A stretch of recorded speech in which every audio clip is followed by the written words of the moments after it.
Drone Dominance is all about testing to find the best drones that industry can deliver to the warfighter at speed, at scale.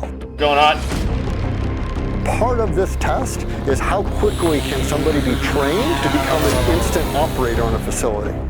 Here at Gauntlet I, the first vignette is the 10K strike vignette. They will be timed on how fast they can unpack and prepare the system to launch. There's 3 targets out there, 5 kilometers, 7.5 kilometers. Target missed. And then 10 kilometers. Solid hit on target 1. From a pilot's perspective, that hands-on is crucial. Vignette 2 is an urban strike. Good to launch. They have to climb over a building and conduct a roof strike. Target 2 destroyed. We're about to fly a fiber optic drone going through a mount town. I have to hit target 3 going through a window, making a sharp right turn through a doorway, striking a man-sized target. Yep, good hit. Nice.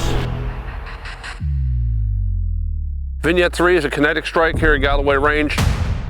Vendors will go down. They will pack the warhead with C4. Drops are good. Spinning. Vendor will fly that drone approximately 500 meters where they will be required to strike a soft shell target. The biggest deterrent to war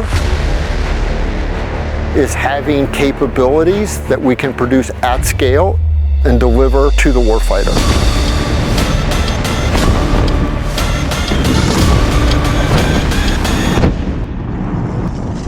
In my 12 years of being in the Army, this is an unprecedented program. The Drone Dominance program is extremely important.